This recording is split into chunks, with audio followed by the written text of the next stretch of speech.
We'll go ahead and call ourselves to order. I think we may have some people trickle in. I don't know. We'll see.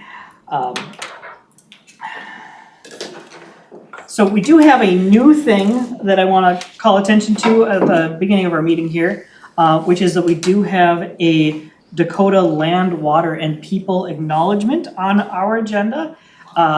There is some background to this that I think is also appropriate because we had talked about doing something like this in this body before, and several of us were hesitant about just slapping together some statement just for the purpose of having a statement. We wanted to do it right. And the council agreed with that. And so over the last several years, there has apparently been an American Indian advisory council working with the Met Council to both do this and several other things. So in addition to a statement, there was also some things that are going to have additional actions and accountability going forward that are coming out of that same group. So this was written in consultation with people that know how to do it appropriately. And it's also not just this, but it ties into other things, some of which will end up coming through this body, some will go through the council, some will just be things that happen at our implementing agencies. So it is part of a larger picture, which makes me happy because we were not sure how to do this right. We said we want to do something, but none of us are necessarily in a position to know how to do it well. So the council went and found people that do know how to do it well, and there's additional work happening rather than only a statement. So I will read it today to start off. I don't know that we'll necessarily actually read it every month, but it will be printed on the agenda, and the idea is that it will be before us, in our faces and in our minds, so that we are thinking about that as we work on the other items each month and how it ties into all of those. So with that, the Metropolitan Council acknowledges that the land we currently call Minnesota, and specifically the 7-county region, is the ancestral homeland of the Dakota Oyate, who are present and active contributors to our thriving region. As part of the Metropolitan Council's commitment to address the unresolved legacy of genocide, dispossession, and settler colonialism, and the fact that government institutions, including the Metropolitan Council, benefited economically, politically, and institutionally after the forcible removal of the Dakota Oyate, the Metropolitan Council is dedicated to instilling land, water, and people commitments in regional policy.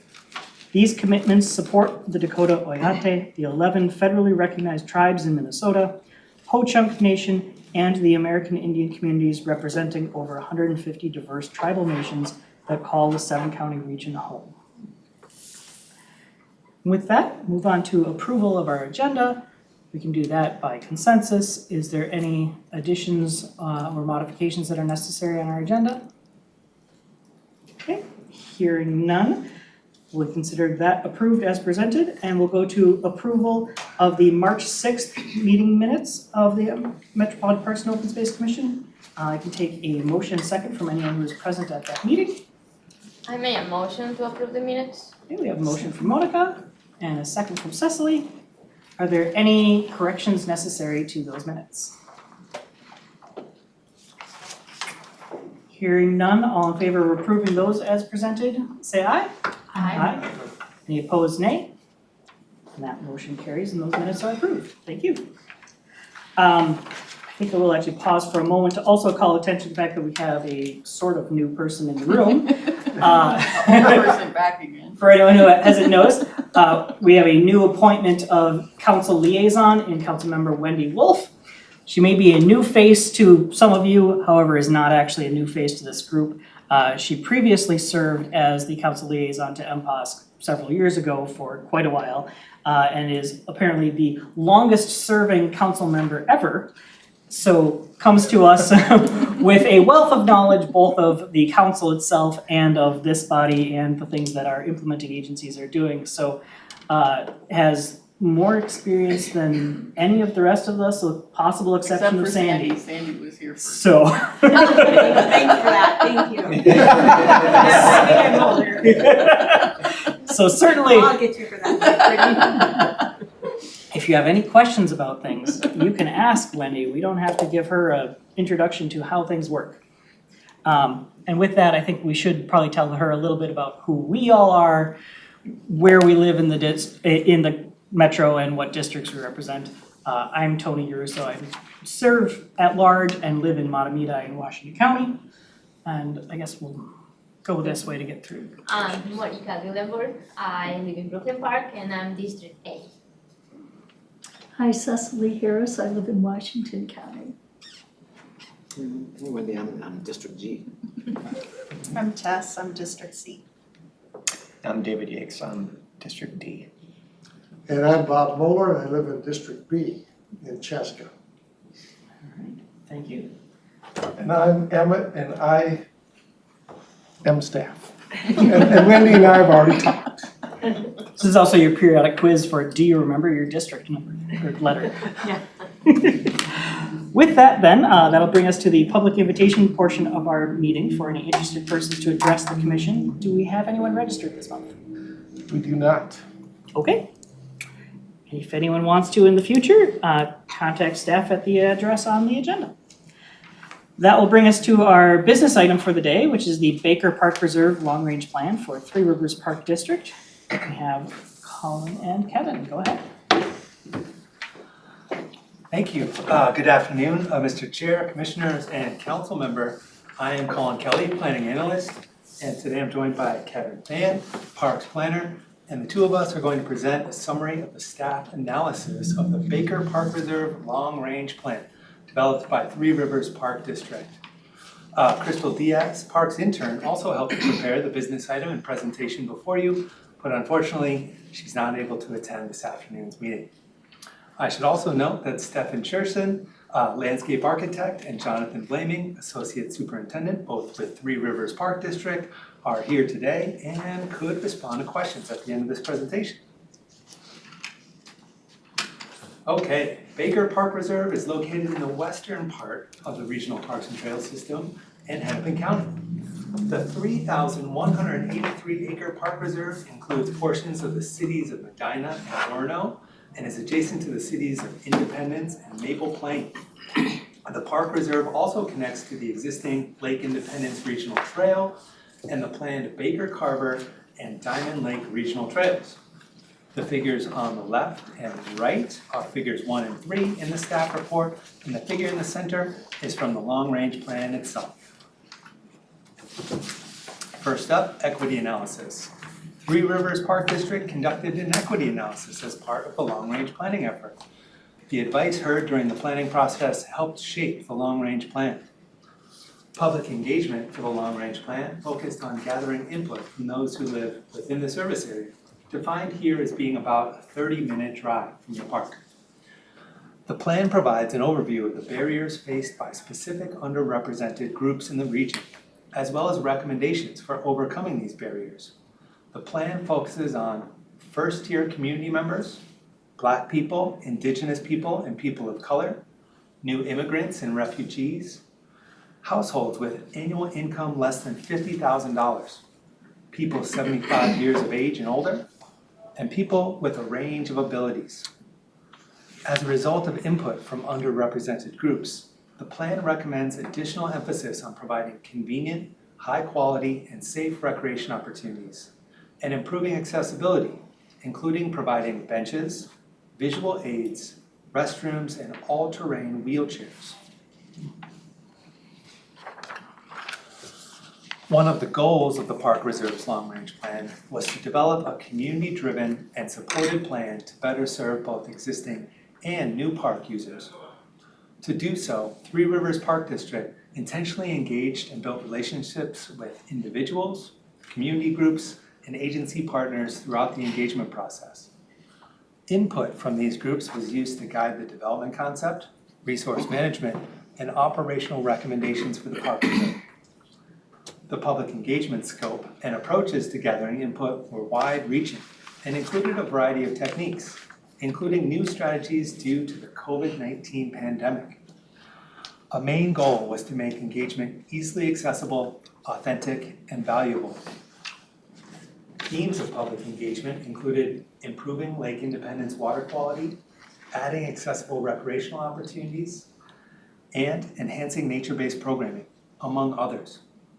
From a partner engagement perspective, Three Rivers engaged cities around the park reserve, including Medina, Orono, Independence, and Maple Plain, Three Rivers also engaged Hennepin County, Minnehaha Creek Watershed District, and Pioneer Sarah Creek Watershed Management Commission. Resolutions of support were provided by the cities of Maple Plain, Orono, and Medina, and these appear as attachments 1 through 3 in the staff report. And with that, I'm gonna pass it over to Kevin. Thanks, Colin. So the Baker Park Reserve Long Range Plan has a development concept that is intended to guide development for about the next 20 years or so. And the plan breaks it down into 4 different areas, which is just general park-wide improvements, as well as improvements in the park recreation area, which is along Lake Independence, which you can see on the image in the right in the slide. And there's also other proposed improvements in areas such as the campground, which is part of the recreation area, as well as the Baker Outdoor Learning Center.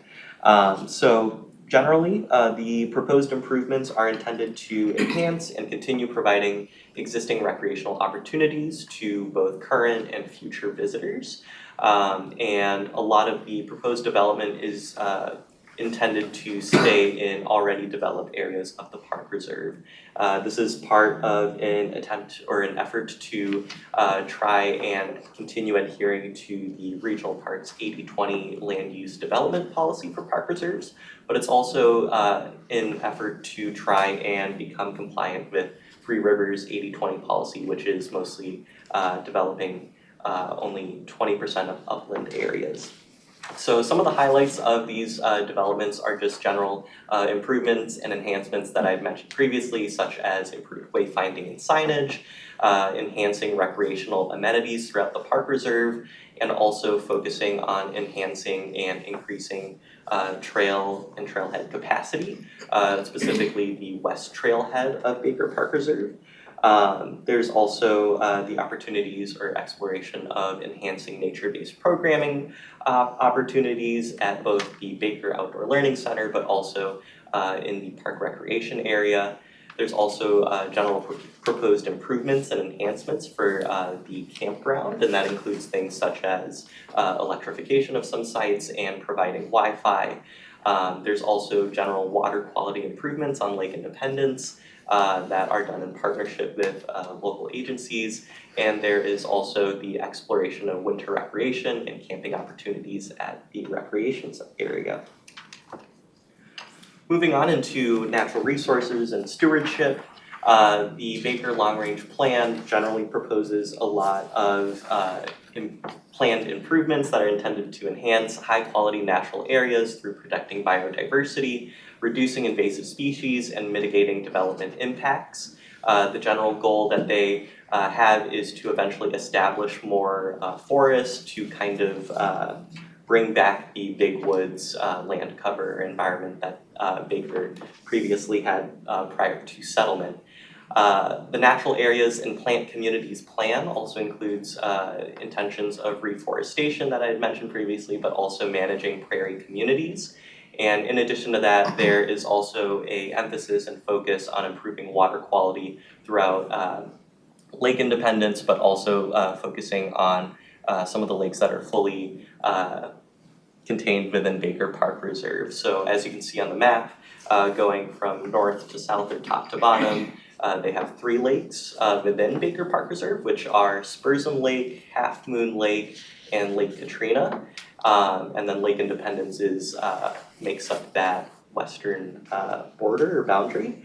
And some of the proposed improvements to these lakes and surface waters is just general stormwater management, best practices to reduce runoff, mostly phosphorus, from nearby areas. There's also efforts to continually monitor water quality in Lake Independence, and to also focus on maintaining vegetation in surface waters and trying to control aquatic invasive species. Overall, the costs that are proposed within the plan is that development improvements are proposed to be $8,425,000. Acquisitions for 13 parcels that would total about 35 acres are estimated to be $7,801,200, and the annual operations and maintenance costs are projected to be $2,579,000 and $730 annually. The rationale for this proposed action is that Baker Park Reserve's long-range plan is consistent with the requirements of the 2040 Regional Parks Policy Plan, specifically in Chapter 5, Planning Strategy 1, as well as other council policies. A quick note here, you might notice that it's 2040 and not 2050, but this is just due to the fact that the planning process and the plan submittal was submitted prior to the adoption of Imagine 2050. With that said, the proposed action is that the Metropolitan Council approve the Baker Park Reserve Long Range Plan, advise Three Rivers Park District to consider implementing the recommendations for solar resources and population forecasts in the advisory comments section of the business item, and to require the Park District, prior to any new development of the Park Reserve, to send preliminary plans to the Metropolitan Council's Environmental Services Interceptor Engineering Assistant Manager. With that said, we'd be happy to take any questions, and we also have staff from Three Rivers to answer any questions as needed. Okay, thank you. Questions for commissioners? Cecily? I always have questions. I think it looks great, but I only have one question, and it may be off topic. You know, I've been reading about a lot of federal grant-making agencies, including ones that we all like to look at, requiring a scrub of DEI in guidelines and work. Is that going to impact what we and our partnering implementing agencies do with the master plan and equity grant program, et cetera, or do we know yet? I suspect there's a lot we don't Sorry. know, but maybe not. But this looks great. Mr. Chair, Commissioners, Councilmember, the council's plans are locally funded. Our projects are funded through state and council dollars, regional bonds. And while state agencies may still apply for federal dollars and be subject to that, our planning processes are all locally driven. So our plans are not directed by the federal government. Now, the council members, of course, at any point as a policy board can make any sort of change in their direction, but with Imagine 2050 very recently adopted, I don't anticipate that, but I don't let our council members speak to that as well. I don't have any crystal ball on that, but for now, everything is the same as it was. Anyone else? Yes, David? Just, maybe it's just a definition thing, but the acquisition, what's an in-holding parcel? In-holding is something where it's within the boundary of what we've drawn for what the park may be eventually, but is currently privately owned. So it's a potential future acquisition. Anything else? This is the park where we visit, right? We did. So this, like, you know, we went around the campground and then we saw exactly where the water is going and everything. And then when we were there, they were talking about the cleaning water and all. This is part of that project. Oh, great, awesome. So I have no complaints. I just trying to figure out if I was in the right park or not. I wanna note that it was Jamie Marco, I think, that hopped on the bus and did just an excellent job talking about some of the work, the natural resources work or natural systems work that was going on in the park. So I was thinking about that too. Yeah. So. Anthony? And I don't know the names of all the systems, but one is it's an awesome park, and the stuff you all are doing around the camping and some of the new facilities there are really good. It's a really cool progression for people that are learning. So, and it's becoming a destination. People are figuring out that it's close, and so you're getting a lot more business. One of the the way the Lake Independence Trail kind of comes into Baker. There's a gap between there and the trail system that kind of runs by Gale Farms. Like is there another bike trail system down there that runs by Gale Farms? And then there's another gap on the end of that. Is part of the plan like to kind of connect those as well? And then kind of, because the rest of the trail system, I would say east of there is like really pretty dedicated. But I do know there's like a gap on both ends of the trail system that runs by Gale Farms. And that seems like a natural connection point in there too, so is that part of this plan? I mean, we didn't need to see the whole plan, is that part of the plan? Yeah, just let us know who you are for the minutes. Thank you, Chair and Commissioners. My name is Stephen Scherson, landscape architect with Three Rivers. You're probably referring to the Baker Carver Regional Trail, which is a planned trail leaving Baker Park at the west trailhead that you saw on the plan here. Goes through Maple Plain, utilizes part of the Loose Line State Trail, and then continues on down south through Minnetrista and eventually will connect to Gale Woods. And extend even further down to Carver Park Reserve. Okay. And so, but it actually connects into Carver Park Reserve, right?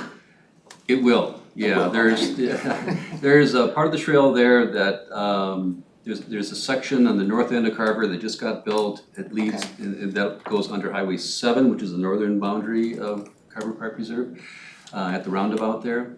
And then there's a trail that goes through adjacent development that will become part of the regional trail.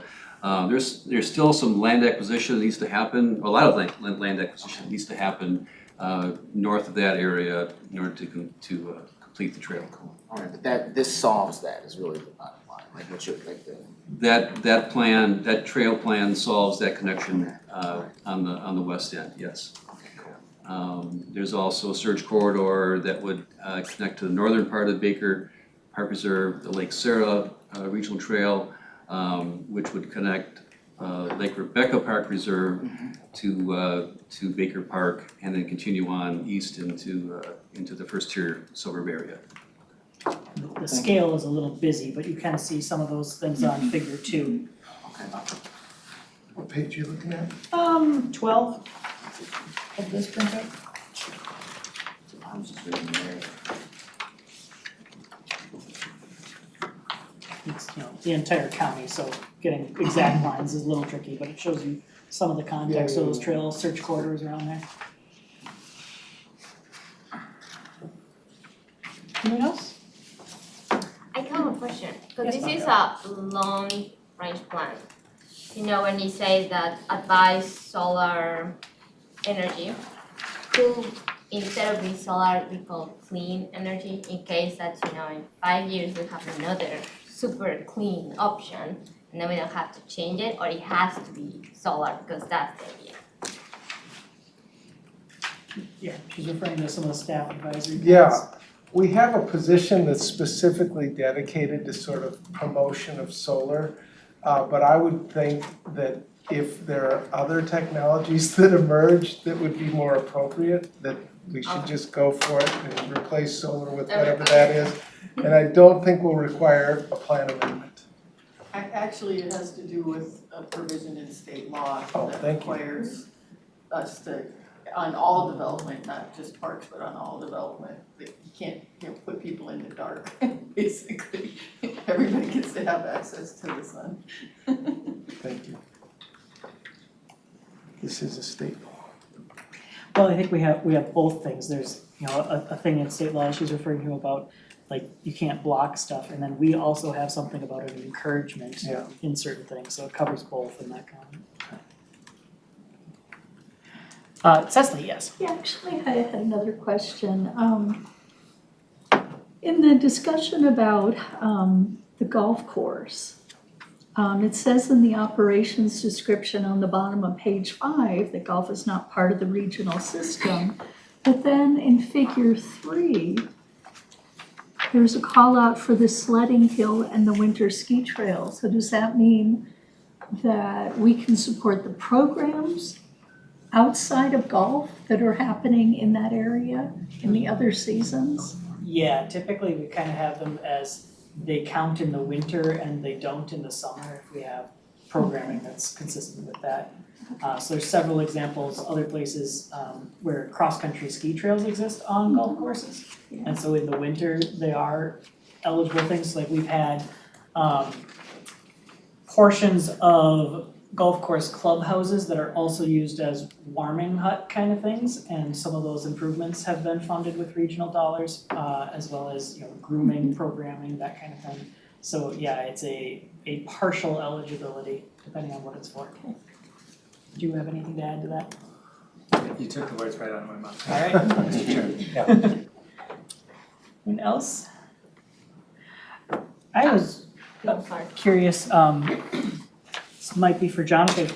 Since this is one of the first plans for one of the fairly far-flung parks that we've seen in a few years, and there's been a lot happening in kind of redoing how engagement works and the structure of the system with like our idea of the bridging facilities and your people in parks plan development. It's early yet, but I was just curious whether anything different came out of this process in either how the engagement worked or in any of the results, just from some of the new thinking about how to connect people to some of these further out things from the inner population. Chair, Commissioners, I'm Jonathan Blaming, Associate Superintendent, Three Rivers Park District.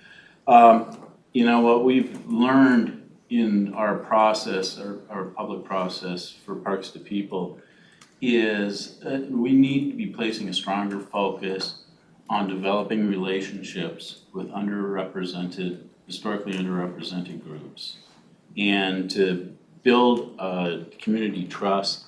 And you do that through programmatic relationship building. And so we have programs like at Baker, Learn to Camp programs, Learn to Fish programs. We're teaching swimming lessons. It's that kind of stuff is working better for us than building physical facilities in the first ring. Whereas when we first started the plan, that was it. We're gonna make micro parks throughout the first ring. It's gonna be cool. And we heard loud and clear from our engagement with the folks who actually participate in these programs. No, it's really about teach us how to do these skills, get us outdoors so we're comfortable, and we'll take it from there. We'll do it with word of mouth. So it's kind of changed since where we were at about 7 years ago. Does it change anything about like how you design a campground or anything if you know that you're gonna be having people coming through programs like that rather than independently or things like that? It sure does. Our group camps at Baker are used for the Learn to Camp program, and they used to be pretty rusted, and people like showers and people like toilets and stuff. And so, talking to folks, it was like, how can we make this so it's more attractive and more fun? And so we ended up improving the level of amenities at those to make it more comfortable for people, based on what they asked us to do. Okay. Example of that in the plan is the Marshview Group Camp. The addition of the flush toilets and showers there was a result of engagement that we did at that Camping 101 program that we did at Baker, because that's exactly what we heard. And also some other amenities like the picnic pavilions, that we're finding that more and more, especially with the underrepresented groups, that family activities, picnicking, open field type of play and events, even fishing. So those sort of amenities were and activities were enhanced with this plan. The addition of 2 picnic pavilions and the addition of all the fishing amenities that were included in the plan, shoreline fishing, fishing piers, Spursum Lake fishing improvements as well. So. Yeah, it's a stronger emphasis on multi-generational offerings, coupled with non-reservable picnic shelters for spontaneity, because that's really important with some of our market. Cool. Yeah, I figured there was probably some things where they can see, we see facilities, but even just the labels of your facilities kind of suggest that, besides like the group camp stuff you mentioned, see that a we can ride space labeled and the outdoor learning center, and those all scream there's some sort of programming component planned here. Very cool. Anything else? Yes, David. I was just gonna comment, I can't remember where I saw it, but somewhere in here there's, one of the amenity improvements is just having those trail wheelchairs that are built for that. I believe that's part of this. I can just tell you from my own city's experience with those, like people come out of their way to come to our little nature center because they can't experience trails in any other way, and that's just opens up that environment to them, and I think it's a very cool addition. Thank you. Definitely, yeah.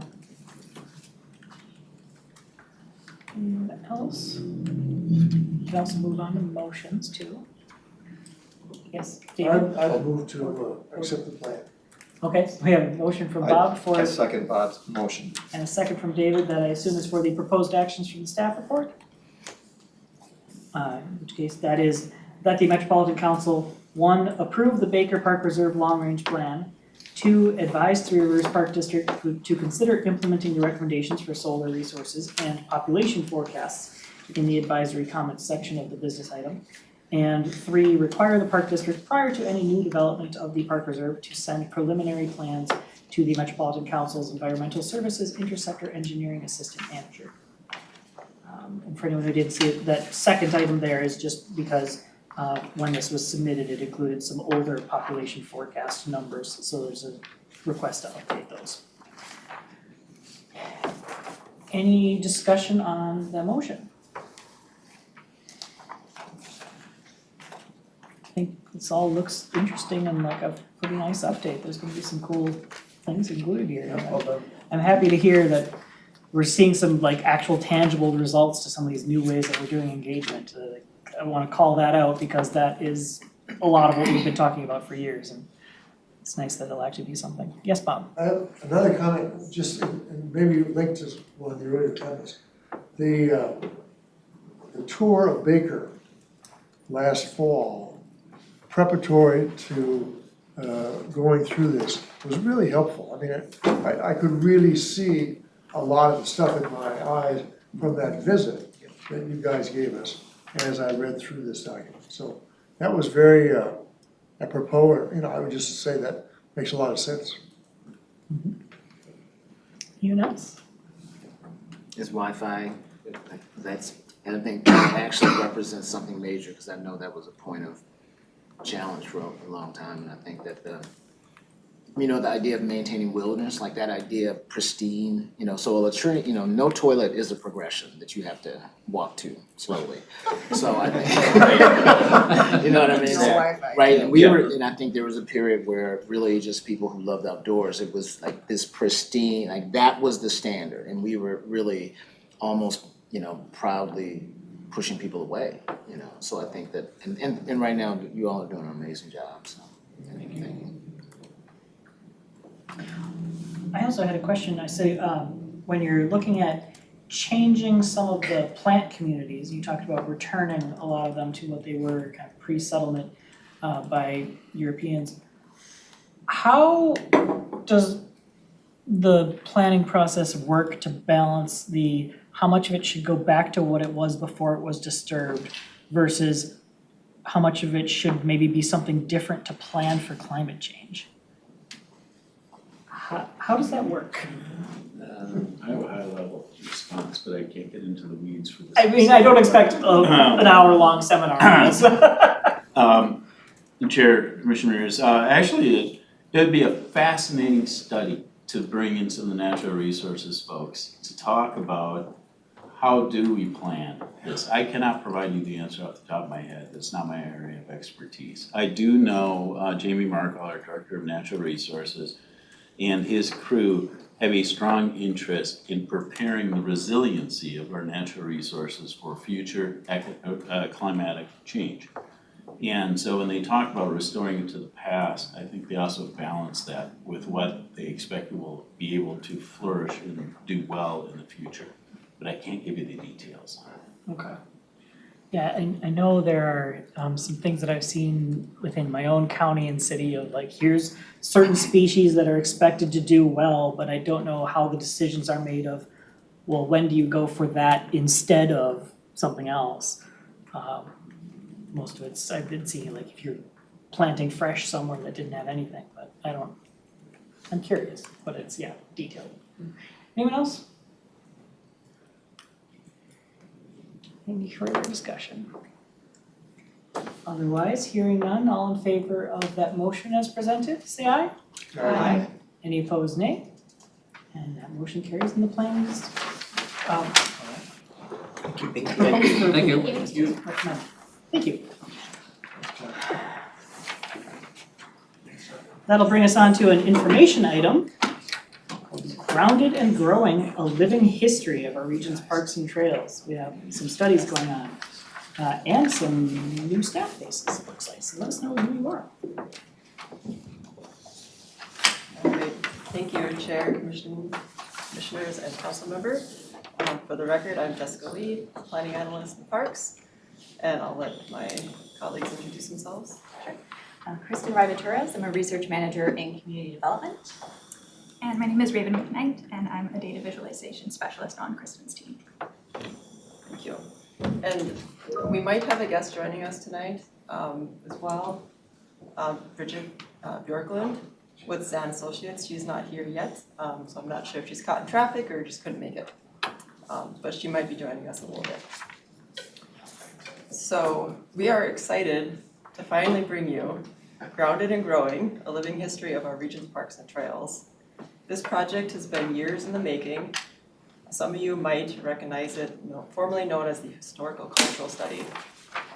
And we've been working on this, like I said, for a few years, and we've, in the last year, brought in our research staff to help us finalize and develop a product that we can share and start to use.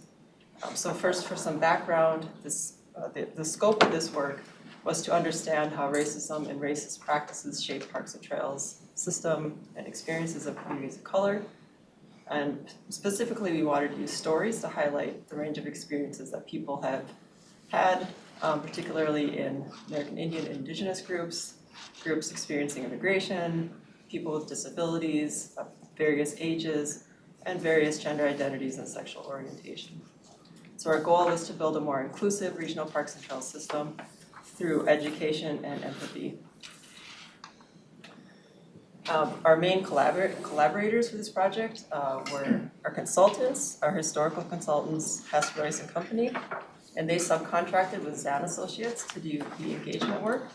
And we also had a partner task force. We had at least one agency staff from each implementing agency that we worked with throughout the project. They helped us design our scope, and as we worked with our consultants, they helped us build the project out and kind of guide it along the way. The emphasis on this project really was on engagement and story gathering, and our consultants, particularly Bridget with Zan Associates, held many focus groups and lots of interviews to center voices of historically marginalized communities. And we asked them to describe their experiences with things like park and trail use, access and barriers, safety and belonging, parks programming, and ideas to create a more inclusive and welcoming system. And our consultants then shared the findings of this engagement, and they really provided us, I think it was 6 or 7 themes that came out of this engagement.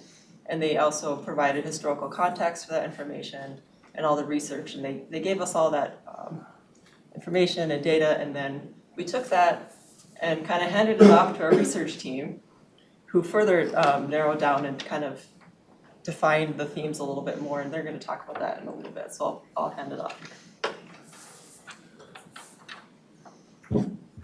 Thank you, Jeff.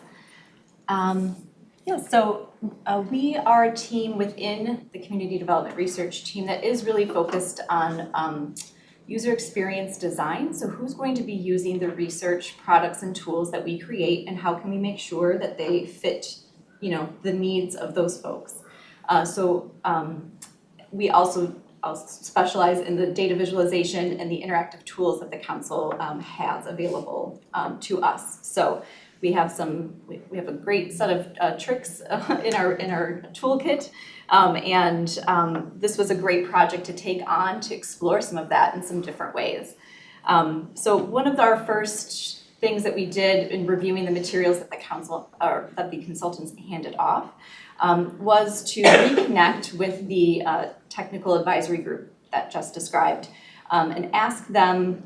I think they had just seen a prototype of one of the digital stories that the consultants had put together, and we sort of said, what's good here? What works for you? What doesn't work for you? How can you see yourself using that information? And we understand that those questions had been asked before, but I think that the conversation shifts when you have something in front of you to react to, right? Then all of a sudden you're like, oh yeah, no, I couldn't use this, or I might be able to use that. And so they had some thoughts that they shared with us, which is essentially that like a long form, detailed historical report was maybe not going to be the key thing that was going to be the most useful thing to them. They described, working to put together presentations, public engagement, various things, and they wanted to have flexible formats and more bite-sized bits of information to bring into those conversations versus like a really dense, even if it was very visual, still like a dense report was maybe not going to be the thing that they felt was appropriate. So, we were building on the consultant's work, and another point that they shared with us was we really want to make sure that there is a way to bring the historical information forward. So how do we do that? As just mentioned, there were themes that were coming from the engagement. So how can we use those themes more effectively on the historical information and make sure that we're making good connections and not just kind of putting history on the shelf where it can stay there and not necessarily bring forward the empathy building and education component that was at the core of this project. And so we did refine the themes and think about how they could support sort of become the pillars of the project and become the key ways of navigating the wealth of information that was generated, because there is a lot there. And lastly, I would say that our key takeaway from that re-engagement with them was to really understand how do we, this is the start of a conversation. It's an invitation really to start exploring the information, to start thinking about this. How can we build in opportunities for continuous collaboration and engagement? So, again, referring back to the various tools that we have available to us, choosing options that allow for us to continue to build on the project, add things to the timeline, go out and engage and continue to collect and gather stories. That was seemed to be an important component. So that is what we felt was our charge here, to meet the project where it was and to respond to that feedback. So these were the 5 themes that became sort of those pillars or those points of connection between past and present. These are themes that I'm sure seem familiar to you. A lot of what you see here are findings that are from past parks research projects, like our Youth in Parks project. You mentioned several of these themes. Some of the visitor study findings also bring forward in this type of information. And even as far back as 2014, when there was the focus group report on communities of color and park use. Again, we see a similar set of themes that are coming from the community around park use, park and trail use. And so they're great in that they exist, they're well established. We had a lot of ways that we could incorporate them. Obviously, they're very interconnected, right? There's not things that just cleanly fall into one of those categories. They're very connected there, but this became a good way for us to sort of navigate and keep ourselves grounded to in putting together the deliverables for the project. After talking with Met Council Park staff and again really assessing all of the work that the consultants had put together, we came up with our project sort of design and theme, which was grounded in growing a living history of our region's parks and trails. And this became sort of our official project statement, reflecting what Jess described as the origins of the project, and really just calling out that we are specifically trying to make those connections with history by reaching out and by bringing forward those stories of marginalized communities and how that plays out in some of the visitation disparities and use disparities that we see today.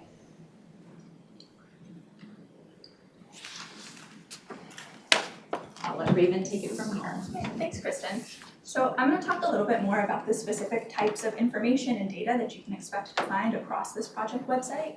And it is, as Kristen alluded to, very broad and deep. There's a lot there, so we're just going to kind of give you a summary of what you can expect if you do decide to dig in. So first, on the left-hand side of this slide, you'll see this tree, which kind of became the key visual metaphor for this project. with the title Grounded and Growing, we wanted something to kind of reflect that. So the idea here is that the exposed roots represent groundedness, being grounded in history. So that's going to be associated with historical information. And then the trunk and branches of the tree are the more present day and future-oriented information. So starting with the roots of this tree, you might notice that there are 5. So there's one for each of those 5 themes that Kristen mentioned. And if you click on one of the individual roots or use the left-hand menu, the text menu on the side, you'll be taken to a historical timeline. And on that timeline, you're going to see a pretty broad array of information depending on which theme that you've selected. The data on the timeline spans from the 18th and even a few events in the 17th century all the way through present day. So we're looking at a very broad span of time. I think we start with European contact in 1669, if I'm remembering correctly, and then go all the way through this most recent round of equity grants that the Met Council provided to park agencies. So long span of time and a few different types of events that you can see on the timeline. We've got things like government action and legislation, quotes and historical documents or photos, specific events or moments in time, and things like political or social movements. So to help navigate all of that, we've provided some filters. By default, the timeline is filtered by theme, but you can also filter by park agency when that's relevant or applicable, by scope to see things that are national, statewide, or regional in scope, and we're working on some topic filters. Obviously, that's a really broad array of information, so there are a few things we wanted to say about what types of information ended up on the timeline and why or why not things ended up here. And the first thing I wanted to note that I think is probably the most important thing is that the timeline does start with European contact in the 17th century. And that's not because we are suggesting that that is when history begins in Minnesota, but rather we felt that with the time and resources we had to work on this project, we would be better served by directing people to go look at other projects that have already done the work of looking at pre-colonial history in Minnesota. So in the timeline, you'll see some links to other resources and projects, most of them led by Indigenous people. And those projects have already kind of done the work of capturing that history and carrying Indigenous voices throughout all of Minnesota's history. So we felt that was a better way to do that than us trying to reinvent the wheel with somewhat limited resources for that kind of historical research. The other thing is that you can probably tell just from my description that this is a much broader set of data than just events that have happened in parks and trails in the 7-county metro. We did decide to be a lot more inclusive in terms of what information ended up in the timeline, largely to help build context. I think that's been a really big part of this project, is working to put our park and trail system into broader contexts.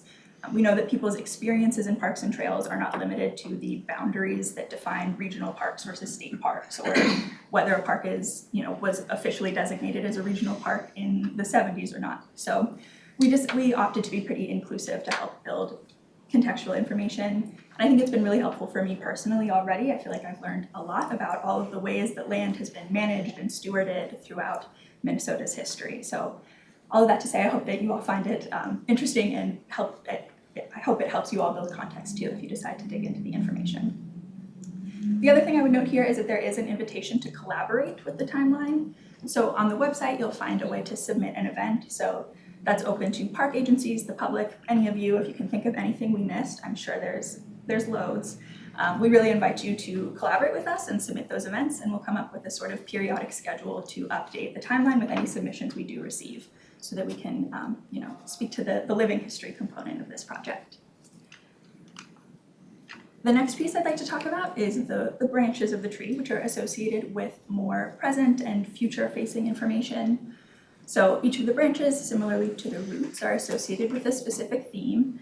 And if you click here, you'll see probably some more familiar information. It's mostly available by park agency. You'll see things like park use estimates and population demographics for each park agency in this area. We're also working on adding a map of acquisitions of parks over time. Right now, each park acquisition lives on the timeline in the history of land category, but I think we want to add a spatial component so you can kind of see how the system was built out over time.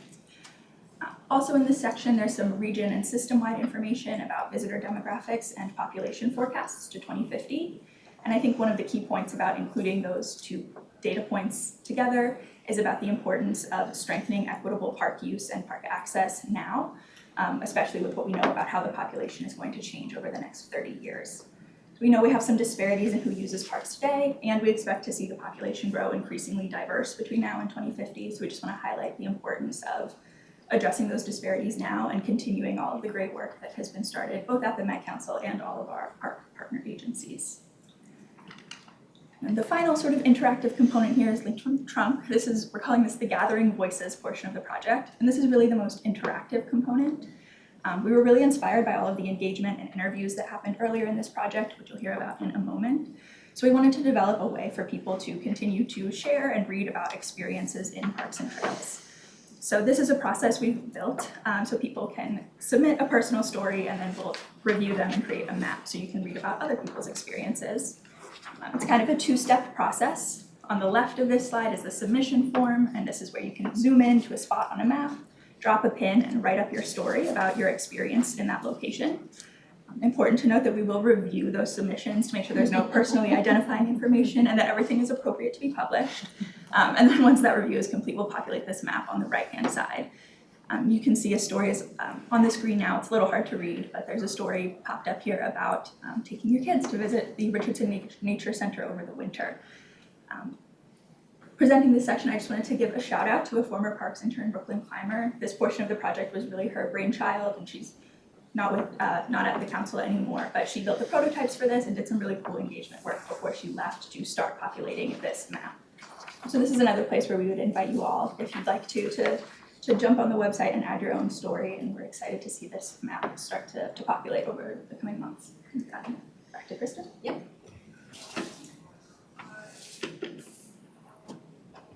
So I see our guest has arrived, and I will we'll call her up in just a.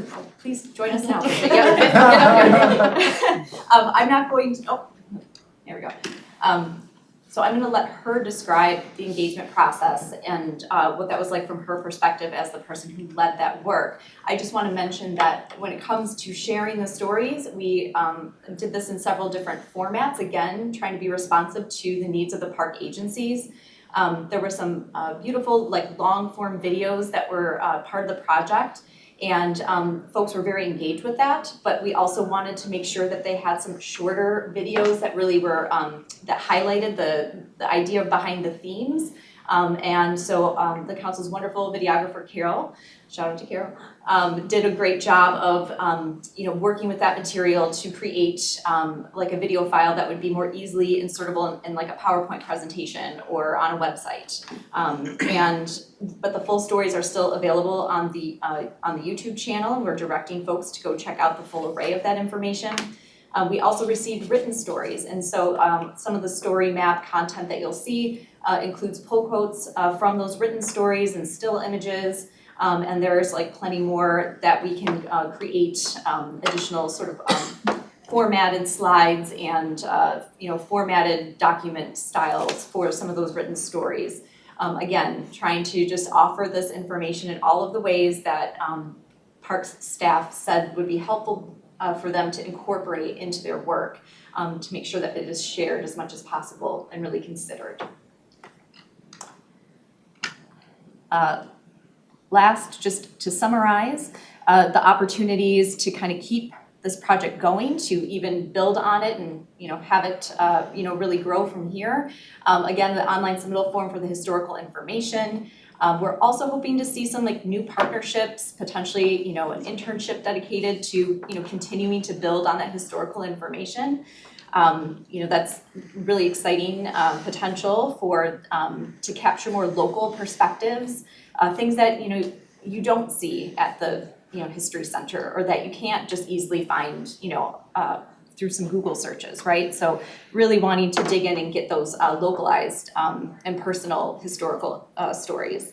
Again, the story collection, which we just talked about, that will be periodically reviewed and analyzed, kind of to see how in alignment with our project themes the content stays, or if it evolves into something else, right? And all of a sudden there's a new theme that we add, or we shift some of the focus of the project. Again, being responsive to what comes in. And then lastly, we think there's a real opportunity to showcase more of the work that's happening in response to that. I think just the earlier presentation about the changes in engagement and the results that yielded is, potentially, worth calling attention to, as are many other projects that we don't necessarily know about, but the Ground and Growing homepage can become kind of a more holistic story about. Hey there, I've got a really great feeling about us teaming up. Me too. But I think, just to, we'll update data. We can update information that we get from grant closeouts related to the equity grant program. We're also, continuing the work that is now part of the policy plan with the American Indian Advisory Council. So, so many opportunities to both take in stories and information, as well as to synthesize and share, the response to that information and what that future that we're trying to chart as a result of this project looks like. So with that, I would love to introduce Bridget Brooklyn from Zan Associates. Welcome. Thanks everybody for having me today. I'm really excited to be here because we've been working on this for a really long time. And I promised all the people that we interviewed that I would show them this when it was done. And one of the most important parts about community engagement is closing that feedback loop, right? And telling people, we actually did what we said we were gonna do, and here it is. So I'm so excited about this. Just a tiny bit of background. I was a teacher for a really long time, you probably can tell already. And I taught teachers and did a lot of that for a long time before I went into community engagement. And so this particular project was just, I couldn't have been more excited about it. Because there's nothing like taking history and the present and teaching folks about what's going on in the world. So that piece of it was really great for me, but also on a personal level, parks have just a really special place in my heart because they were a place where my family came together. And it was a place that my family, I'm biracial, and my family was divided by race for a long time, and it was Minnehaha Park that brought my family together to eat together, to play together, to listen to music together. And that has been always a very special place for me. And so I have this spot in my heart. I also live probably a half a mile from Baker Park, if you know where that is. And I go there every minute that it's nice. And I walk around it, and you'll see me on the video at Baker Park. Were you gonna say something? Bridget, the irony, it's just an amazing coincidence because Baker Park Reserve, our friends from Three Rivers Park District, brought a new plan to the commission today, and so I was laughing when I saw you because I'm like, oh yeah, Bridget lives there. Yeah, so, it's just been kind of full circle. And I was a city kid who never got to go on a vacation and never got to go anywhere interesting, but I had an uncle who would take us to Lake Independence on the 4th of July, and that was like our big special vacation. So I have all these park memories that were really important to me. So the idea that we would go out and interview people and hear their stories and their experiences in the park, both so we could hear what was happening, but also so we could make it better and more inclusive and welcoming to everyone was profound. And so we met with so many different people with amazing stories from all walks of life, all socioeconomic groups, all religions, races, everyone, and heard what it was like to go to our parks. And they gave us amazing feedback, and you get to hear those stories, both on video, and Carol, you gave her a shout out, but oh my gosh, they are like so professional and amazing. And she really captures their story. And then we also interview people and have pictures and their written stories. There's one woman that I just have to tell this, her name is Ta, and she was on a refugee boat from Vietnam, and she left with 12 people on a raft to cross over the ocean, and by the time they got to, I think it was Singapore, I can't remember what it was, Singapore I think, there were 8 people left. And she talked about the story of coming here and then start getting all the way to Minnesota and having a restaurant and working every day, all day, every night, making food, cleaning up, working, but on Sunday, they all went to the park. And they made food for each other, and they celebrated, and they rested, and they enjoyed the nature. And those were the kinds of stories that we heard. And so we worked with Anthony's friends in Group 2, one of the best focus groups I've ever had, out at Theodore Worth Park with kids whizzing by us on bikes. And there was some like practice thing where people were jumping up and back, you know, on those tables where those jumpers jump up. It was amazing. Anyway, all of that was happening, and we got to get these stories, and they're to you. And so I just want to say this was a wonderful project. Thank you for letting me be on it. And I hope that you will use this as a piece of education, because we heard repeatedly from people that I didn't even know there was a park over there. I didn't know I could take transit to that park. I didn't know that was only a mile away from me where I could be out there. I didn't know it was free. And so we need to get that education out to people to bring them to the parks and help them know that they're welcome there. And I even hope you have kiosks and things on websites to give people information so they can see all the great stories about what it is to be at the parks. So thank you so much for having me, and I hope you enjoy all of the wonderful stories that are on there. Thank you so much. And very much to that point, this is the first public presentation of the finished, evolving, always constantly evolving project, but its debut presentation. I believe we're next at talking with agencies and sharing the work back with them, and then on May 5th at our Community Development Committee here at Met Council. Again, I think there'll be a collaboration plan, really working with folks, and now that they have more to see and to work with, trying to understand how we can shape that into some planning and for additional engagement, getting those additional stories, using the materials for education, and then some of the updates that Raven was describing, just kind of falling into a cadence where we make sure that we're keeping everything well in order and available and updated for use, continued use. So I think with that, we're happy to take questions or comments about the project. All right, thank you. Any questions particularly, guys? Yes, Bob? I have a question. I'm just glancing in here, looking for where I would pick this up on the web. Yep. It's on the information item single sheet on the back side. There's a URL right here. Yes, the URL for the project, it's metrocouncil.org/Parks Living History. Right. Try to make it simple. There's a link to Link. on the agenda that I sent you. If you click on that, there's a link on the agenda. Okay. It wasn't live earlier, but it is right live now. yesterday. So, Yeah, that thing. yeah.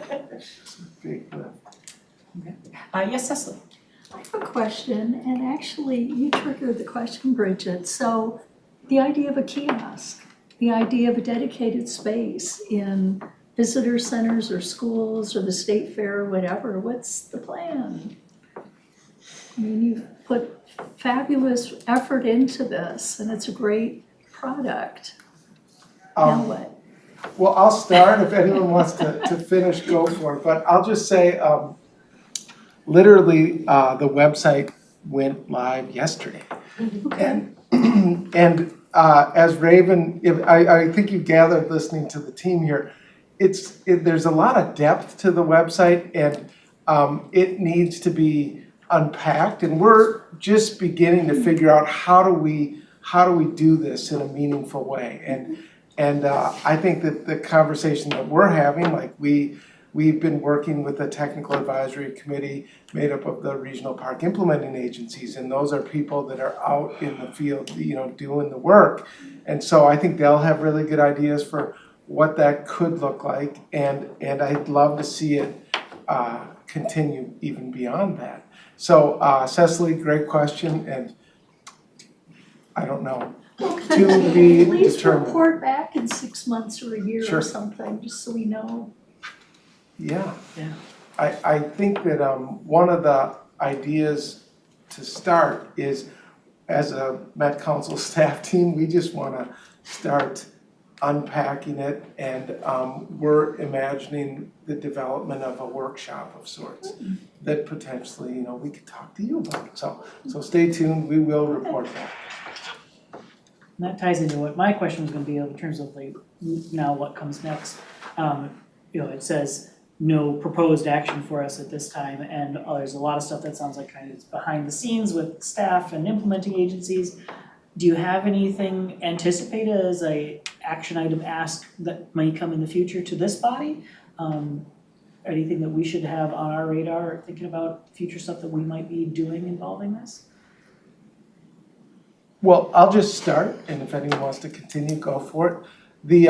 This is really a beginning, like that's how we're looking at this. We see this as a foundation that I think we can continue to grow. I think that this is something that we're committed to continuing. And I think our regional park implementing agencies, as you heard in that last plan presentation, are out building those relationships with communities, learning about how can our parks and trails better serve a wider community. And so stay tuned, but I think, get into the website, and it will take you a little bit of time. It's amazing, like Raven, I was going, God, this must have been hard, because like you go to links and you can pull up an image, and then if you click the image, you can get the historical citation, and a lot of them are from different websites, including the Historical Society of Minnesota, but there's a whole lot of layers behind that. So it's a very deeply layered project that needs exploration, and so I think let's go there, and then let's host a conversation on it in a few months and say, okay, what do we do next? Okay. Can I offer one thing? And Yeah. that is if you I don't know if I didn't watch every video, but I know that the long videos, we ask every single person, what do you want to make the parks better? Listen to that, right? Hear what they're telling us and saying it to help them feel welcome. That's something you can do. And that's something we promised them, that their voice would be heard. And so I'm offering that to you all, to listen to their voices and maybe make some changes that would support them. Besides being linked off from items on here, on the YouTube channel, are those also organized as a playlist? They are. Okay. Yes, Bob? I would just like to say congratulations to the team for doing this work. I mean, to making all this interlinking stuff, history, come alive and be able to be found and be backed up is a really daunting kind of a thing when I think about how you made it work, and your roots and your branches and your trunk and so forth. I just think that we should tell you we are proud of the work you've done. Yes, thank you. Very impressed, ladies.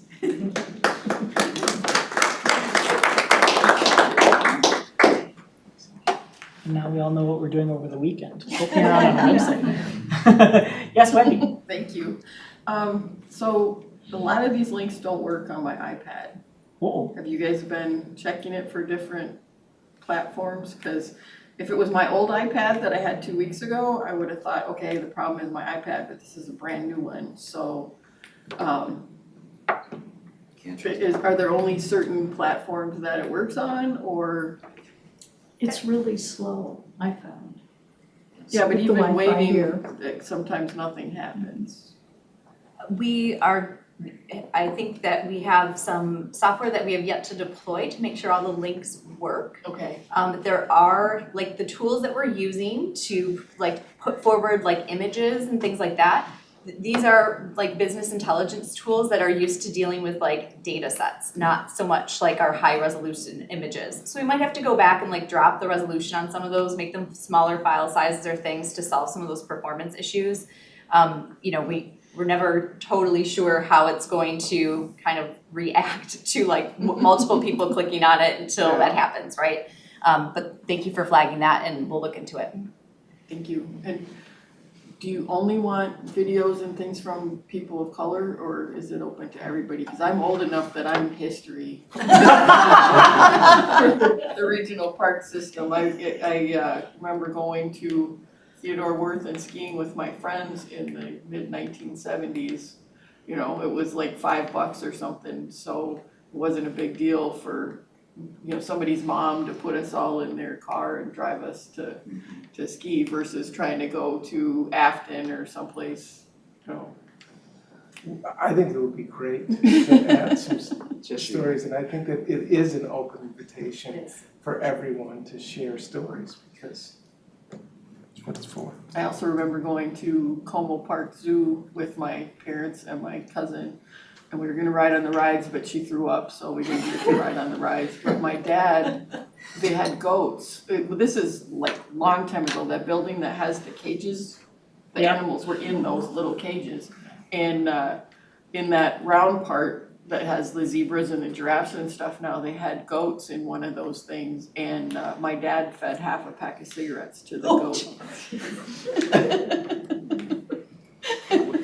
Now we feed our goats buckthorn. Yeah, I realize now, I mean, I was like 5 at the time, you know, but I realize now that that's really bad that my dad fed cigarettes to the goats.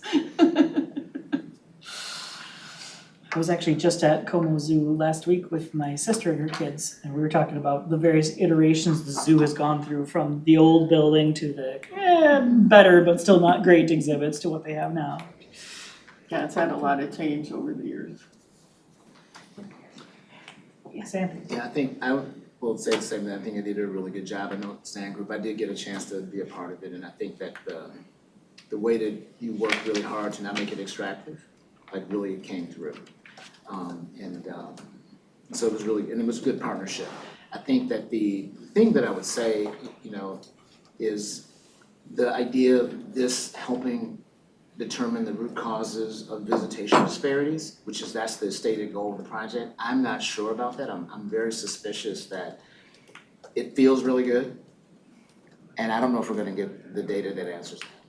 And I think so. But this is the challenge of community engagement, right? Everybody gets to throw rocks at it, right? I think the other thing though is that I do think it would be interesting to think about how we're repositioning that, because I do not think that is going to be the end result of this body of work, because the goal is you're putting it out there in public, right? And you want people to visit it, and so I think there's something to that. It is public facing, but it feels like it isn't going to be promoted as a you know, I don't know if you know what I'm saying, like the goal of it, maybe that doesn't happen, but making it public facing happen. I think the other thing is that it's too short. I think that history, and I'm kind of interesting, one of our challenges now is we think history is what happened last week, ancient history is what happened last year, and anything before that is prehistoric, right? So 50 years is nothing. It's not enough. And I will say it's not enough in the trajectory, particularly of Black people in Minnesota. Because before 1970, diversity was Black people, right? You know what I mean? And so the experience of that community changes dramatically between 1970 and 1990. Like, in a very real way. Like, I literally think Black population before 1970 was like 1.6%. And it grew like 150%, like by 1985. And so you have this group of community members that we're talking to about their experience in the 80s, but they're not Minnesotans in the same way, right? And I think there's a long legacy of Black participation outdoors in Minnesota, like in a deeper way that we're missing, because we're only looking at like 1980 as a point of origin, you know what I mean? And I think that's something that could be really beneficial, because I think like we are talking about, Phyllis Wheatley tries to start a camp in 1927. They buy a camp in 1956. Right, the first Black, sheriff in Minnesota is in Crow Wing County in the 60s, right? The founder of not Nordic King, what's the refrigeration company? Anyway, you know what I mean? And a Minnesotan who lives outstate, who develops a snowmobile, creates. So there's this legacy, and all of this happens at a period where there's like a deep part of the ethos of nature and outdoors. And I think it gets interrupted. You know, my own research is looking at Black life and saying something interrupts the relationship Black people have to nature between 1970 and 1990. Something major, and really it's just we become urban, right? And we get grounded, and that shows up in our population numbers. And so, I mean, that's a lot, but I do think that the idea is right on. I just think that the window is too short. I would imagine, like you said about, you know, in Minneapolis and St. Paul, in 1965 or something, there were 30 places you could actually go skiing in the metro. It's like that's a weird number, right? I mean, not just Buck Hill and everything else, but in the city between Como, Highland, you know, Theodore Worth, all these little parks where you could go take a ski lesson. So there's something that changes, and I think that we're missing that because we are only looking at a very short window of time. And if there, you know, I don't know what we do about that, but I do think there's something there. Well, and part of that window is because that's when the regional park system started, but we could take a more person-centered and holistic view because people's experiences outdoors aren't just in regional parks. They're in city parks, they're in state parks, they're in recreation facilities where you pay to go to them. I mean, there's a whole lot of outdoors besides what's in the regional parks, and maybe it should be more person-centered rather than system. Well, and I will say, the ones I heard, I think they did. I think they were very person-centered, and I think they got very personal. It was really stories like Bridges, and it wasn't, you know. No, but I wasn't talking about the what people said. I'm Okay. talking about the gist of what the website wants is more system-centered rather than I got you. people-centered, and maybe we need to change that focus. And that is interesting that we're looking at the 50 years of the regional park system. That's right. So yeah. So anyway, yeah. So I hadn't put it in that frame, but that's the part that makes the output different. You know, and we miss some things. You know, in terms of how we look at it. But again, you know, I do know the quality of the work, the commitment, the engagement, the partnerships, the organizations that you all pulled out. In the way you got community, like there's like really solid, really good work in terms of our relationships. And I'm just trying to figure out how to challenge us. We spend the money and the time and do really good work, and we miss, right, in terms of those, the ultimate goals. What I think the real goal is, we just want more diverse people feeling like they belong in the park. Like that is that's a very different goal than, you know, that other one. And I think people can do it. So. I think these are great points, and we do need to go beyond. I'm guilty as charged in terms of not being able to think beyond the regional system, but I do want to say that the title of it is A Living History of Our Region's Parks and Trails. So like there was some great interviews with Kao Tao, who's a DNR park manager, talking about his family and his experience, and you know, I mean, I think he's at Fort Snelling. And so I think the project does try to talk more generally about nature, and I think that's a really good point, that people don't differentiate, and sometimes I, you know, get lost in the, regional, of regional significance, like let's talk about that. But it doesn't really matter, and so it's a point, well. But I think the thing that happens, Minnehaha Park is not experienced as a regional park. It is literally my park. Like that's what's really interesting. If you dig into the stories and look at diverse communities, the urban regional parks have an overrated relationship to diverse communities, right? You know, I mean, and because it's Como, and Como's a regional park, really? No, people walk out of their house and go down the street. You know, the Theodore Worth is a regional park, and it's not, there really is no sense of that in their mind, you know, in terms of how they do it. But it's a launching off point for lots of stuff that happens. And I think that the families experience them really differently, you know. I would offer that, we did talk to Kevin Walker, who was the first Black park ranger for the city of Minneapolis on a horse, walking around, and then he became part of the Three Rivers Park system until he retired. He's phenomenal. He can tell you great stories. But he's in that range too because he's about my age. But I do think that what we have an opportunity to do here is to use this as a vehicle and a tool to have more conversations. You mentioned, Emmett, or I can't remember, somebody mentioned that there was implementation to go with this. There's education, there's conversations, and this can be a jumping off point to get to some of that deeper stuff.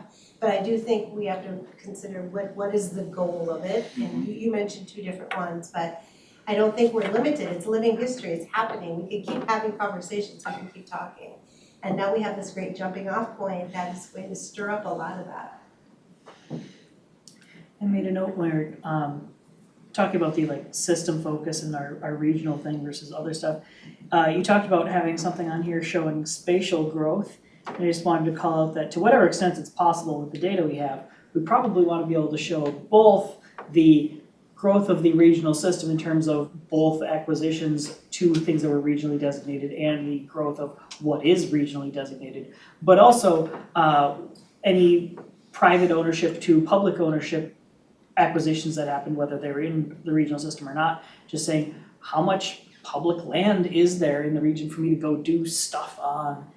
If we're able to put together data sets that show all of the city stuff and county stuff and regional stuff and state stuff and federal stuff, can you show just what is public and available to us overall in addition to that? The other thing is, so you talk about we just launched a website and want people to go look at it. You've had this phase where you've been working directly with people. What is the kind of next part of that if we're looking for additional input to come in through this now available website? What does that look like in terms of actually trying to market that, do engagement in a more public phase? Because like right now I found, besides the direct URL on our agenda item, it is possible to get to this through the parks area of the Met Council's website, but it's under research, which let's be honest, nobody looks at. Except like the people in this room, the general public probably doesn't. So what is that, if we're trying to, more generally socialize it, how does that happen? Do we know? Well, I think one thing that we're hoping to do is get our Parks Ambassador team working with this. Okay. And bringing that out and starting with the outreach folks in the other agencies and showing them this tool and kind of guiding them through how they can use it, and then taking it from there. Hopefully the agencies, but particularly our staff, will bring it to different outreach events that we do and all the engagement, especially like in this coming summer, and try to like market it that way to get the community members to submit their stories and just kind of keep it growing, keep it moving. Okay. I think that's like an initial kind of easy first step. Okay. And I'm imagining while this is getting a lot of really system level stuff generally, it probably also ties into there's some way to include this every time an agency is doing public engagement for an individual unit long range plan update. There will be some things that they can gather that way. I don't know to what extent their processes tie into our processes or how we can better tie those together, but those might be opportunities as well. Anyone else? I would expect that communications can put things out through social media and whatnot as well to let people know about it, but we want to make sure it's looking really, really good first before we do all of it. I suspect this is something where it's going to be, as we use it, we'll get better ideas of how we want to use it. And right now it's, well, we have some cool stuff and let's try some things and see what happens and grow from there. So, okay. No, I definitely think that we can do that, Councilmember Wolf, and I think that the agency's websites people do go to look for information. So if we could, and that's a conversation, as you folks have been saying. But we would welcome that sort of linkage. Yeah. David? I was just gonna say, again, repeat the how much work has gone into this. It looks like just an absolute great thing here. I guess the only thing that I would, caution on is internally maybe not referring to it as a tool and maybe more of a community resource of some kind. You know, it's kind of like a virtual park, or I don't know, whatever title you want to put on it, but tool seems to just seem like it's fitting more into that research or some kind of zone that the wider public may not be as interested in. We have to trick them into participating in research. Yeah. We did trick them into participating in research. Sometimes it's the only way to go. It's not bad, we just did it. Okay, yes. This is kind of nitpicky, but you guys did a nice job of letting people know in that parks visitation trend, you know, what the population of the region versus usage is at the top part, but when you get down to the bottom by age, it doesn't really give anybody any context. And I mean, I've been immersed in regional demographics forever, so it makes sense to me, but having some reference to people's portions in the population in the age thing might be good too, because like it looks like people 65 and over just went nuts for parks. And it's just, we've got a whole lot more people 65 and over, more so than, you know. Besides the ability to submit stories about parks, is there also something on there to submit feedback on the site itself? We don't currently have like a feedback form of that nature, but I think we expect there to be some engagement with the park agencies and we'll get that type of information, but there's a lot of links and opportunities for feedback, so we can always add another form. And Evan's email is on there. I was chuckling about that, There you go. I like the smile that comes with it not being your email. It's Emmett's problem. I don't even think I asked you, Emmett. I was just like, I think Emmett's got this one. I sort of assumed that. We can do that. Yes, Andy. Delegation. You know, and a matter of fact, I don't know who it is, but maybe it's always Three Rivers, right? Somebody's actively looking for influencers to do some work, and is it you all, Jonathan?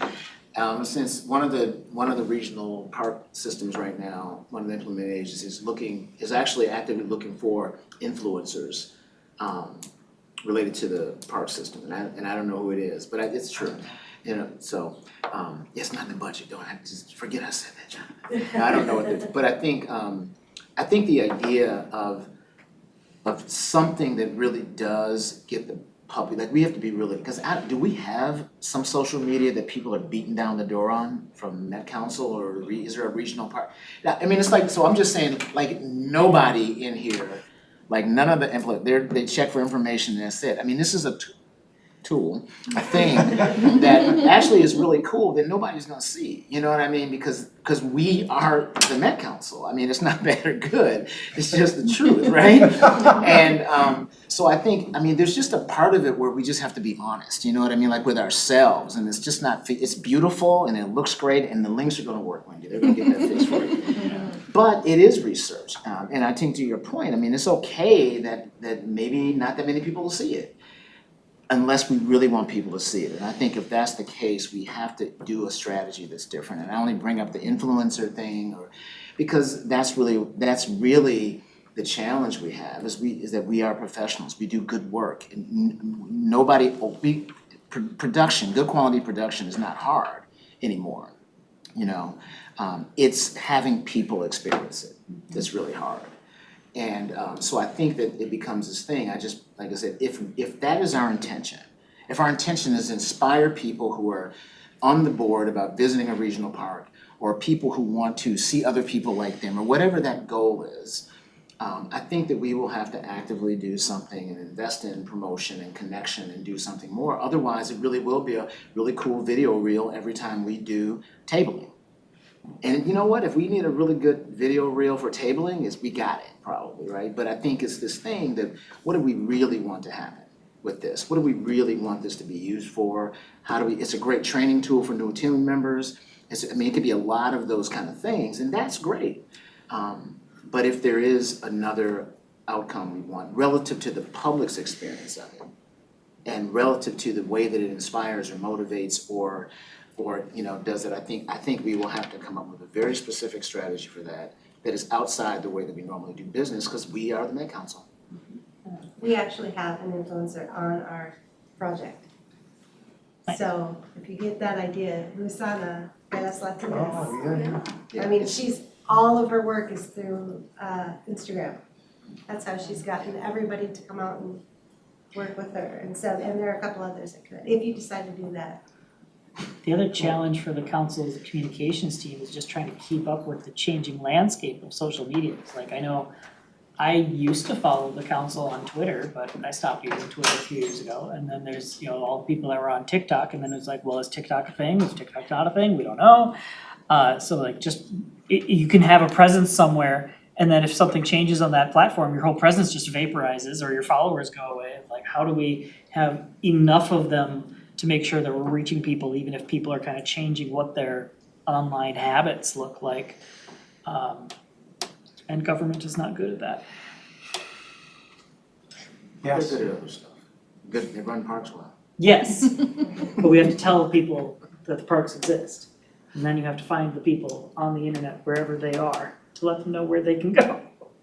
So, yeah, that's. I have a question related to what Anthony's talking about here, because I see the strategy can go a couple different directions on that if the intention is to get a broader audience. And I think if the end goal is to have more inclusivity in the parks, I think ultimately that's where you want to go. But how you get there, do you want to have the Met Council as kind of the attachment there, or is it more important just to get as many people as possible? Because if that's the case, my mind almost goes towards let's make sure that we get it linked in all the member agencies and have them do the lifting, because people are more likely to experience or search within those sites than they are.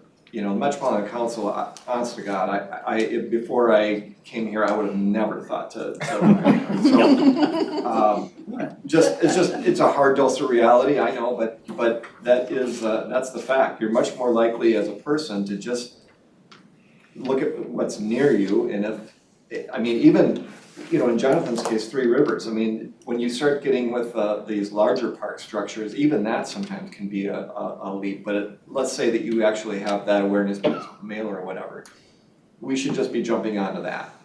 If that's our goal, is to get as many eyeballs as possible. And that's just my suggestion. Yeah. Cecily. Well, I'm also thinking, I don't know if this is going to be a tool for everyone. I'm thinking people who are interested in history, Minnesota history, regional history, will be very interested. And I didn't grow up in Minnesota. What year do you have Minnesota history in schools? Fourth grade. Fourth grade, there you go. So what populations would really gravitate with the information here? Certainly professionals working in parks or in the recreation industry or in outdoor clothing and related industries, but that history piece, I think, and 2026 is the 250th anniversary of this country. So there's going to be a lot happening. That's not this summer, but the next summer. So to really think about how Minnesota, falls into that. And it sounds like you've already worked with the Minnesota History Center. Maybe they need to have an exhibit. And I don't know how far in advance they plan exhibits there. I know they have Julia Child opening and something else coming up. I think those are great ideas, and knowing that there's other vehicles beyond the Met Council. Right, and you can't just assume, it's the park user, they're the only ones who are gonna care. Well, I disagree.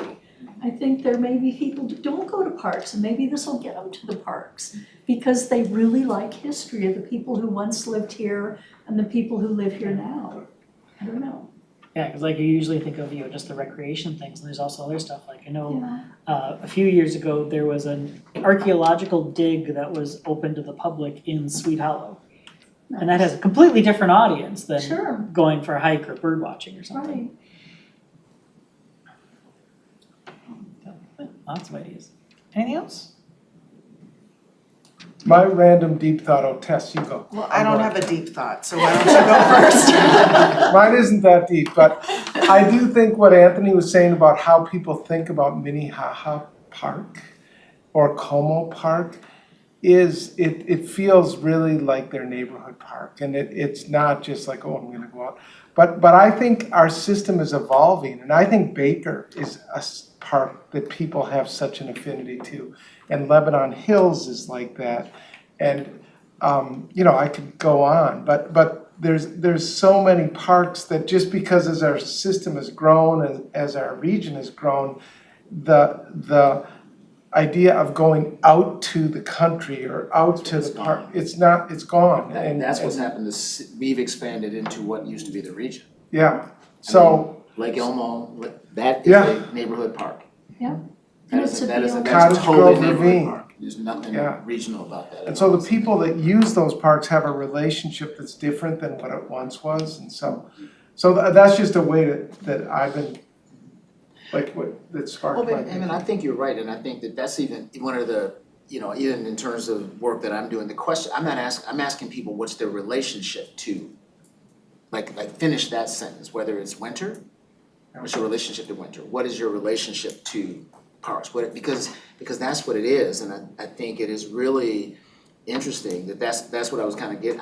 It's so funny, you go to Baker is like was such a cool park, and so many people who live close to it, it is their neighborhood park, right? They're not camping at Baker. They're gonna go further out to do it, but they literally walk up there, go for a walk, run through the park. You know, it's really. Like, I love that park too, and I think that's what's happening. I'm kind of to the East Metro, even more so. It's like interesting how people are experiencing that, because once you're out of the city, you're not coming back in. So everything you do at your Sunfish Lake, you know, that becomes your park that you walk to, take your kids swimming, go for a bike ride. And our regional park system is really, like, it's evolving interestingly that way. Because some people have like buffalo in their right? You know what I mean? They have buffalo in their neighborhood park because they live out there. They go a little bit away and they're right there by their park. But that's also part of, I think, that the implementing agencies like understand that. Like, I think that's one of the things that they're really doing and is developing swimming lessons at that's like a crazy thing. Like, no one thought we'd be doing swimming lessons in open water at Baker, you know, or Carver, or like, and that is a real thing that's happening right now. We're doing open swim lessons at Nokomis. You know, swimming was taught in swimming pools, right? That was kind of how it was. So I see this thing happening with our implementing agencies where they are leaning and reshaping themselves in a really interesting way. And I think even as we think about capturing the stories, I think there's new stories being told, like in terms of that, because that's the way we're experiencing our parks now, and in the programming aspect. And I think that's what, you know, the team from Three Rivers spoke to, is that the answer is that we are doing deliberate programming, that we're doing progressive, we're doing new kinds of programming, and every single one of our groups has figured out and is starting to do more of that, and they're learning with each other and from each other. But I think it's a really cool time in our system, and I think, to your point, you know, that's really interesting, is that people who are new here don't know. They really don't know how, you know, we are the envy of the country. We are literally the envy of the country in terms of the way that they work, because nobody can figure out how the heck did you guys do that? You know, with all the parks we have in the city, the regional parks, the state and natural parks. And the regional system is part of the secret sauce, because that's what we do differently. That's literally what we do differently than anywhere else. Yeah. Tess? Well, It's that easy to follow that. You don't have to follow it. I think what you're saying too about this disconnect between the idea of regional park and neighborhood park could easily be solved by saying, check out the history of your neighborhood / regional park. And then that opens up so much for people to delve into if they're really interested in the parks in their area, if they're even regional parks, that might dig into something else for them. And I also just want to acknowledge that everything that's happening in this conversation is like all really good, and the work that you've done and all of this has just inspired all these next levels, and that these parks are so intertwined in so much of our lives in so many different ways, and that in and of itself is fantastic. So on a lighter note, I want to know where this happened and if it's an annual thing, because I want to go. It's scary and weird. And is it like an event that happens for artists to do sculpture or whatever? I want to go. Mr. Chair and Commissioner members, it's a part of the sculpture park that is, I want to say it's out towards, I've been there. Where is it? It's that way. Of course, I should have had the citation there. Yes. Oh, yeah. But that's not a regional. Oh, no, I'm sorry. No, it's not that. No. Is it up by Chisago? And Oh, I'm gonna have to send a follow-up email, In a but box, the Jack in the Box with the bloody eyes and the. no. It's not for Halloween. I want to go. It may be outside the region, and that may be a faux pas. This is my I'm not first time in gonna do Impost, that. so let's I get it on presentation. No, that's great. Is You're it making the point. the same It's size as beyond. me? It's beyond, right. I want to Yeah. see it. We But- need to go beyond the regional system too. I included in the presentation because it is an interesting position to be in, to kind of come into a project after a lot of it's been completed and have, like, the artifacts are there, and you're like, okay, let's get creative about how we build this or how we put it together and do it in, in Well, this if you case, had a very link creepy, but. To the event has where to be this Amanda. was happening on the website, I'd go to the website to find the link to so know. I could go to that event. Great. That is great to know. I just want. That's intriguing. We'll figure it out and we'll send it to the commission. Emmett, that has to be an Amanda level. We can talk to Amanda. Amanda is still It's here, very even though specific. she's gone national. I just wanted to offer one, actually two quick comments. One is that I think somewhere along the way, we changed the initial work that Brooklyn did was asking about what is your experience with a park or trail?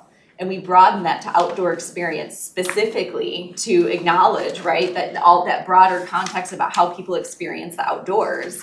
Maybe they experience it in a park or trail, but maybe not, right? Or, so, and then also making sure that that particular tool for collecting stories has a location. Because I think that some of the, what was discussed about the relationship and like looking at and analyzing those stories as they relate to those locations and really like trying to understand that, I think we've created that potential. We've created that potential by making it more of a location-based gathering of stories instead of just like a broader like form of that. But I think if we, really want to push public engagement with the like historical content and the data and like those other pieces, certainly, that would give us more to think about in terms of adjusting some of the design. Because again, we started with the brief that this will be primarily in the hands of park agencies to use, to then like repackage some of this content themselves and dole out to partner organizations or community organizations and so forth. So if we're going to make it more farm to table, let's say, like from here to public, I think there would be some things we would probably do a little bit differently. And so we'll be collecting that, those ideas and that feedback. And as it evolves, we will evolve it. Thank you. All right, well, thank you very much. We'll be very curious to see what more you have for us months and years from now. Thank you. Thank you. Bridget, thank you for coming. No I know problem. You came from Baker Park Reserve, which is not a Well, there short was some drive. traffic along the way, I must say. Thank you for having me. All right, that brings us on then to our reports. I don't know that I have anything special. Any other commission members? Does our new liaison have anything else to say? All right, staff, you do. I'm a talky person. two things, just the legislative session continues, and if you have any specific questions, talk to Amanda, because she knows a lot more than I do about it. But I'll just say that the third deadline, I think, is coming up this next week, which just means that the session is really progressing rapidly, and it's a short session, and it's a somewhat limited one. So we'll see what happens. There is a bonding bill in play. It looks like it's gotten a little bit smaller. And as Councilmember Wolf said at the beginning of the meeting, let's just hope for a budget bill. So I think that's good, set expectations. The one thing Bob mentioned that I've been thinking about is we did do one tour last year, and it was really great. Baker Park Reserve visit. So I'm just opening it up to you if you're thinking about a specific area that you'd like to visit in the system. I'm not promising the stars here, but you would be. I'm listening, so if people have ideas, I always look back and see, well, where have we visited lately and where should we visit? Councilmember Wolf? Do you have any place that's working on a long-range plan so that people would have the context when they see it? Scott County is coming forward with the Cleary Lake, which I think is just one of those kind of, it's out there, but it's also a neighborhood park, so I can think about that. I think that's gonna be here in July. But there are other ones that are in the midst of being planned. Cecily can tell us. Well, Washington County has a lot of trail long-range plans that have just been finished or just being started. You know, like Battle Creek, Middle St. Croix. Right. So that might be interesting to go out in the middle of it. Because that connects to Ramsey County. Some of that's gonna be tricky to do a tour of, because it might just be roads that are near the alignments. Yeah. They don't actually exist. But yeah, to whatever extent we can get some context for. For Glacial Hills, we could have a picnic in my backyard because my house is right on the trail. Have you disclosed that conflict of interest? Yeah. I'm sure you don't have any opinions about that either, Cecily. Oh, no, I haven't shared anything. I'm just kidding. But you know, the idea of visiting one in process, I think, is a really interesting idea. Because there's some great parks that we could visit or trails. So. Do something on that, Amanda? Yeah, it's not a in process, and it's kind of selfish from my perspective, but it's a project I heard about a few years ago that I think would be really cool to see. Around Lebanon Hills, a few years ago, Dakota County Parks, along with transportation, put together like tunnels for animal crossings, because Cliff Road is really busy, and like there was a big project to, you know, so there wouldn't be the fatalities and traffic accidents and stuff like that. And I've just myself have always wanted to see how it works, so I'll put it out there. And Lebanon Hills is pretty close, so. It's a great idea, and I think it was the Blandings turtles like had a big hatch, and like, so there's things happening in Lebanon Hills where they are experiencing some level of success with projects like that, so cool. Yeah. Anything else from you? I think that's it, but so let me know, those are great ideas. If you think of something, feel free to email me or just talk to me at our next meeting. Okay. All right, with that, I think we're ready to adjourn. Thank you, everybody.